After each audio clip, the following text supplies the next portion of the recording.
Welcome to Just Break Up, the podcast about love, heartbreak, and all the relationship advice you don't want to hear. My name is Sierra DeMulder. And I'm Sam Blackwell. And today we're going to answer a letter from somebody who is in the darkest part of her breakup. But before we begin, we just want to give you our Surgeon General's warning, which is that Sierra and I are not licensed mental health practitioners. Yeah, we don't know what we're doing. We are not professionals. We are not trained in any of this. So please take our advice as you see fit. We're only here to offer our humble musings to hopefully shed some understanding and maybe some laughs on the incredibly rewarding but mostly confusing experience that is love. All right, I'm going to dive into today's letter. It's from Devastated and Alone, whose pronouns are she, her, who is writing to us from the fetal position in the bathroom sobbing. Oh. I feel like a cliche. I'm struggling to get out of bed and exist in the world in the wake of a breakup. I am not that original. Breakups happen every day, so why does this one hurt so gosh darn much? He was my home. I proposed to him, and he ended our partnership instead. I thought it was that good true love of endless proportion. But we were on different pages, and I feel so blindsided, questioning my sense of reality. It's truly awful. I know that I will slowly get better, sometimes one step forward, two steps back. I know that it's okay, normal, and healthy to feel anger, sorrow, hate, love, confusion, and a myriad of other thoughts and things all at once and not be able to process it. I'm not processing it. I'm laughing to myself, recalling Sierra's comment about burning the house down naked in reference to ending a relationship, quote, gracefully. I would never. You would never do that. Would never. No, I absolutely would. Never graceful. I have never been graceful in my entire romantic life.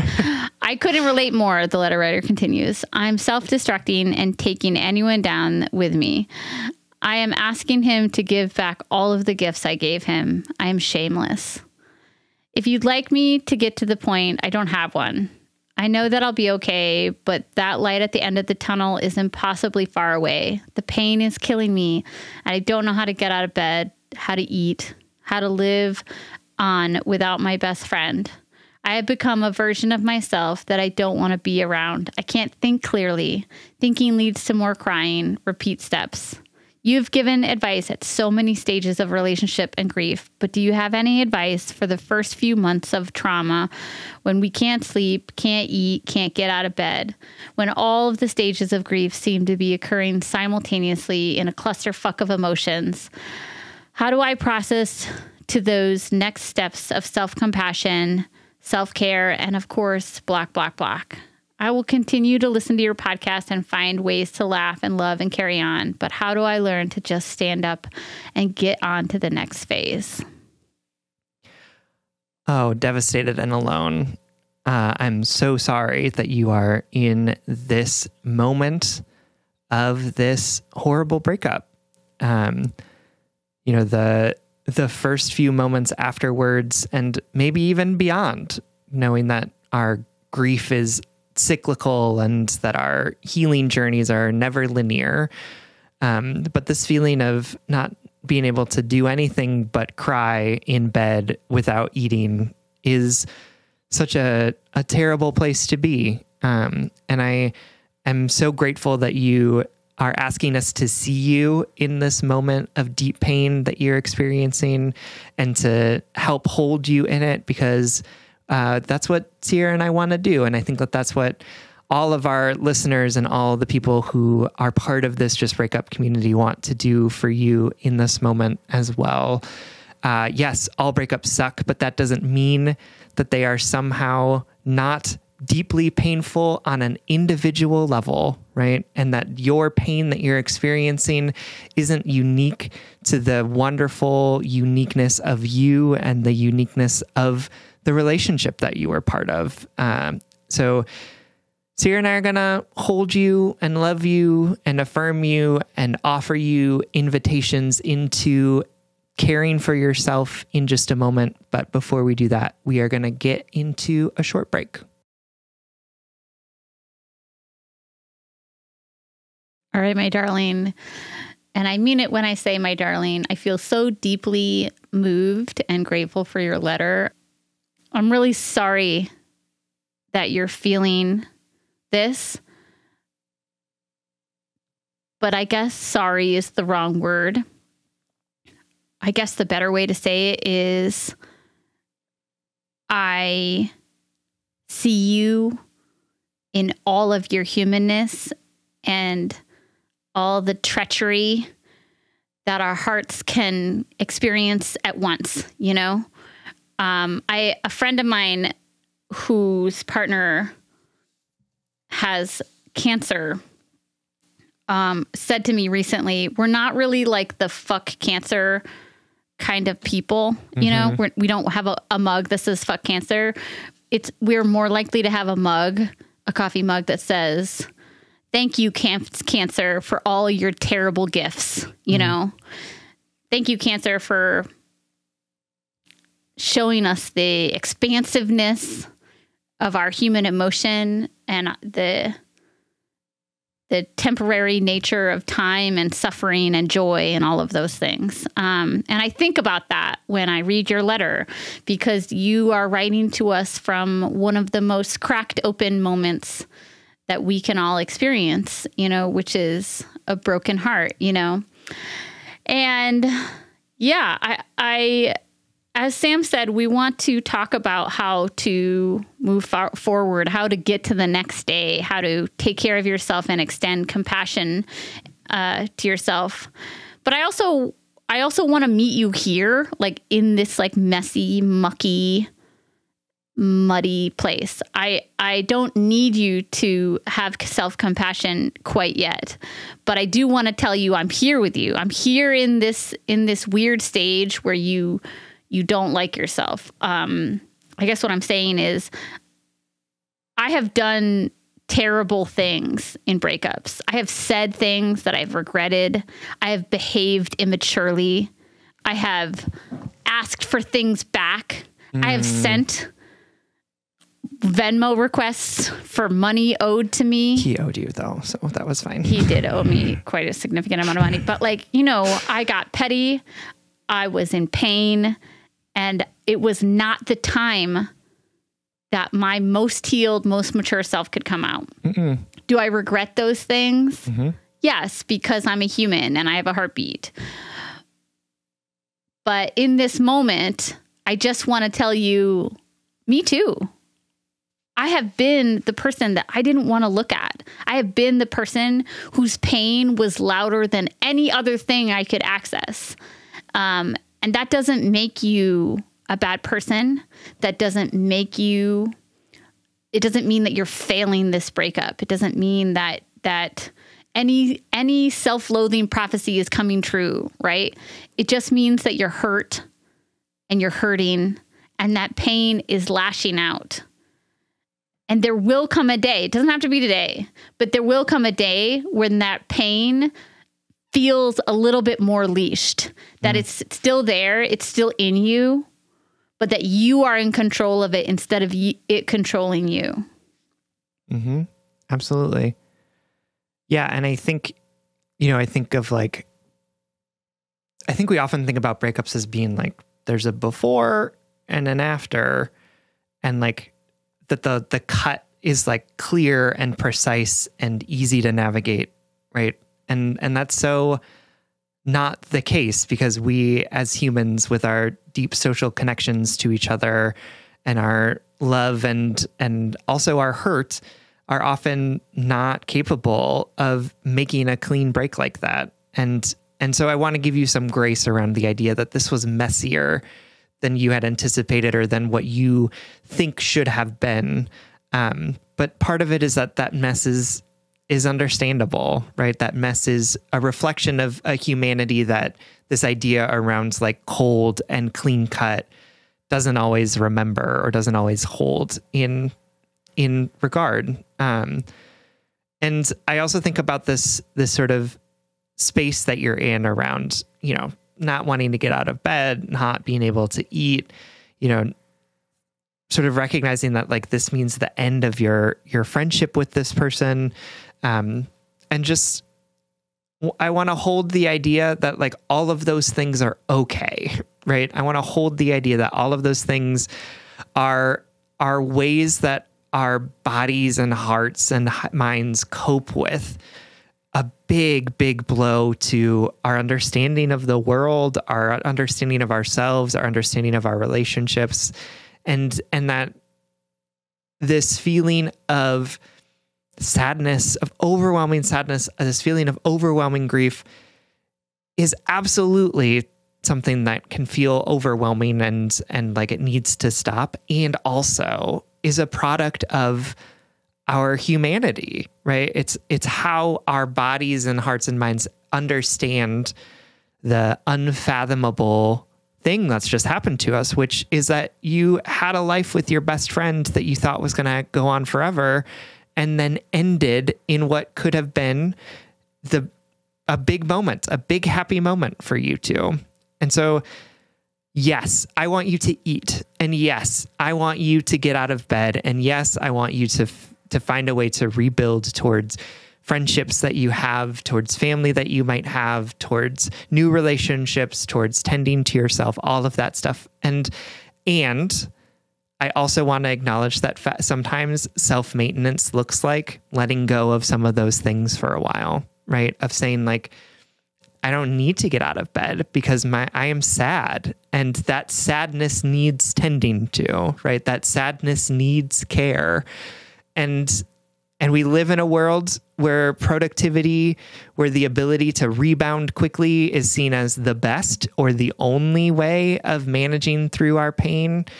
And that's absolutely not true, right? There are lots of ways of doing it. And sometimes that means crying on the bathroom floor, right? I absolutely want to pick you up and put you back into bed when I imagine you lying on that bathroom floor sobbing. And also, I recognize that that is a feeling that may need to come to pass no matter where you are in your house. And that's okay. Accepting the truth of the ferocity of these emotions makes it easier to begin to feel them with less intensity over time, right? Pushing them down, saying they're not important, trying to find other emotions to put on top of them so that we don't feel them is maybe a healthy coping mechanism for some of us, right? Maybe a way for us to process through or to get to a place where we can process differently. But it's also okay to just let that fire burn for a while, to let the fuel of this pain exhaust itself until you're ready to move away from that fire, until you're ready to do something different with it. And it's okay. It's okay if that fire is burning brightly right now. I see it. And it is something that maybe needs to be burnt out until it is in a more manageable place for you. Yeah.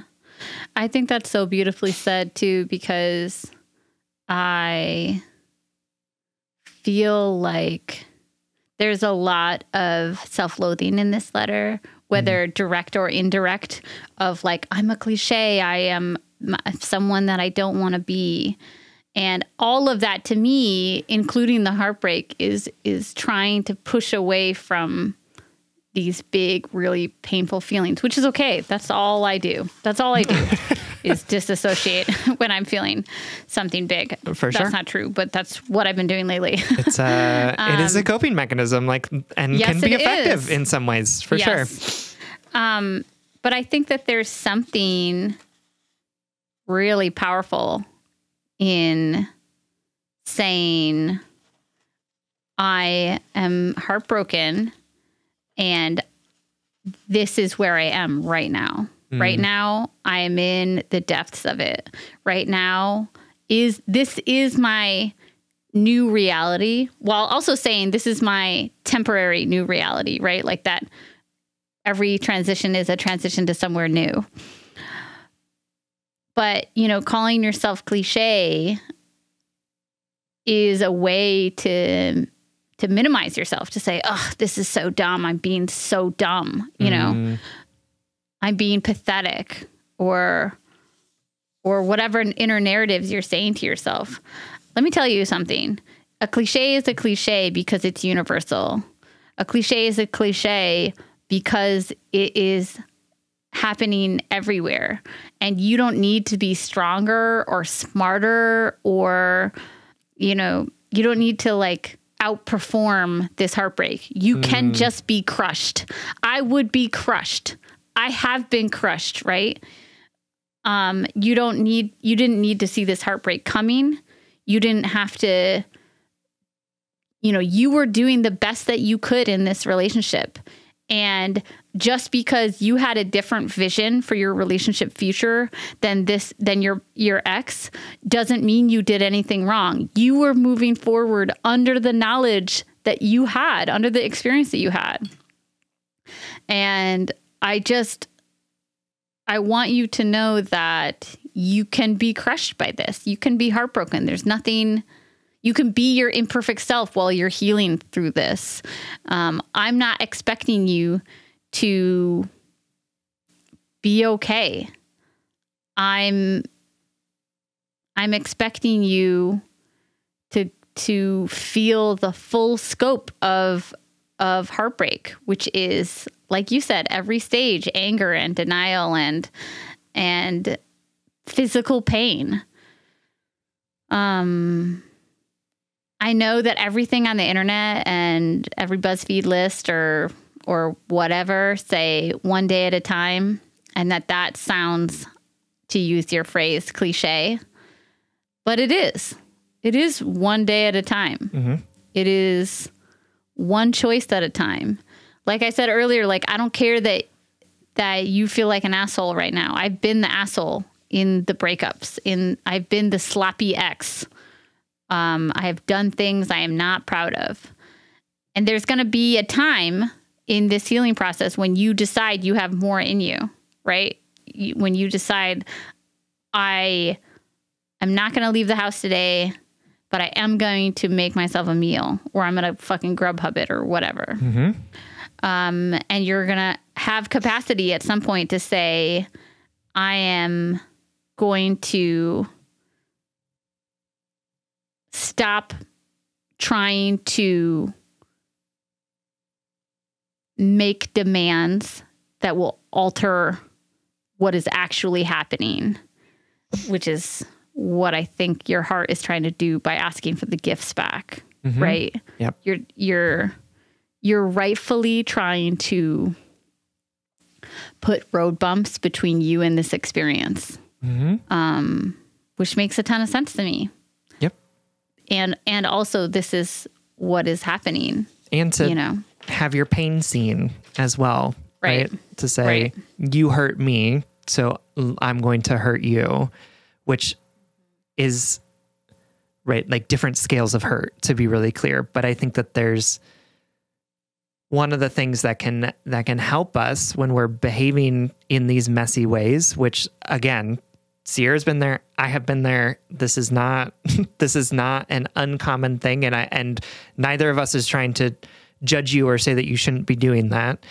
But one of the things that can help in some of that is to recognize and hold and acknowledge your own pain in this, and to have that pain seen by other people who aren't the cause of it, right?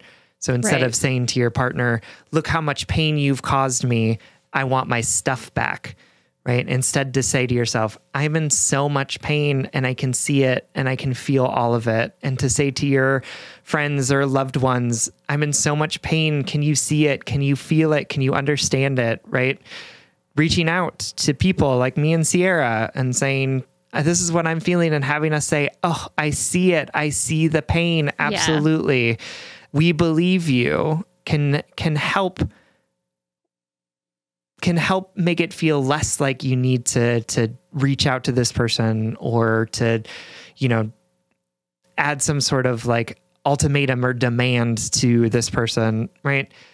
Is it going to make it not like stop? Who knows, right? There's no perfect solution to this. And you can hold your own pain and also feel pretty adamant that the person who hurt you should also see it too, right? Like both those things can be true at the same time. And I'm not trying to say this in a way of being like, oh my God, stop being messy. I'm saying this in a way of acknowledging how deep this hurt is, and that you don't have to prove to anyone that you are hurting deeply by this. Like, we believe you and we see you in that. Yeah, I totally agree. All right, my darling. The last thing I do want to say, because because you are so intertwined with the JBU community, if you are not a part of our Facebook group yet, I would recommend joining the Facebook group and just posting, if you feel like it, just putting out a hello or a I need my pain to be seen, or I'm the person from episode so-and-so. Because our community is awesome and supportive and are ready to see you in this stage and the stage that comes after, whenever you're ready. Absolutely. And do me a favor. Okay. Make yourself something to eat because you deserve nutrients and French fries. All of it. Yeah. Get something like a soup. I think that would be delicious.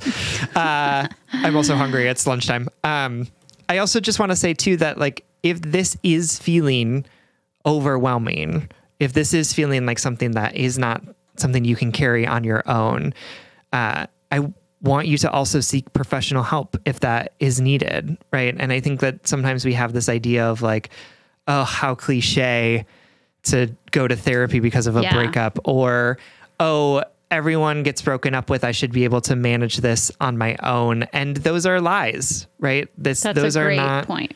And so if you are in need of professional help, please seek it. If these feelings of being so sad turns to feelings of not wanting to be here anymore, I also want you to seek help immediately, because you are somebody who is worth all of the love that life has to give. And it can be really hard to see beyond our pain sometimes. And sometimes we need to reach out for help from people who know how to support us, have the tools to be able to do it in order to help us get to a point where we can see that love too. And you deserve that as well. Absolutely. All right, my darling, we love you so, so, so much. And we hope you feel held by this. Absolutely. We love you. All right. It's Friday. So that brings us to the blind date segment of our show. Every week we like to shout out something that we love, that we want to set you up with. And this week we are sending you home with a beverage. So I have been doing a sober September, but I'm also sort of like in kind of like a sober light moment of my life, which is just trying to reassess my understanding of drinking. And also like the way that I described it to my therapist was that like, I don't want drinking to be the norm anymore. I want it to be the exception, right? So when I'm hanging out with people, I don't want it to be like, oh, we're hanging out and so I'm going to be drinking. Instead, I want it to be like, oh, this is a special occasion, so I'm going to have something to drink, right? So, but through that journey, I have been trying to discover like things to drink that aren't alcoholic and like things that are like not faking the realities of alcohol, but like just I get thirsty, and like I want to be drinking things.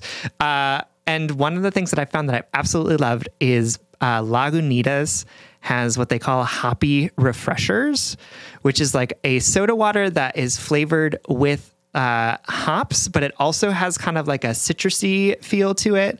And it is delicious. It is like better than LaCroix. It's better than like all sparkling beverages that I've ever had.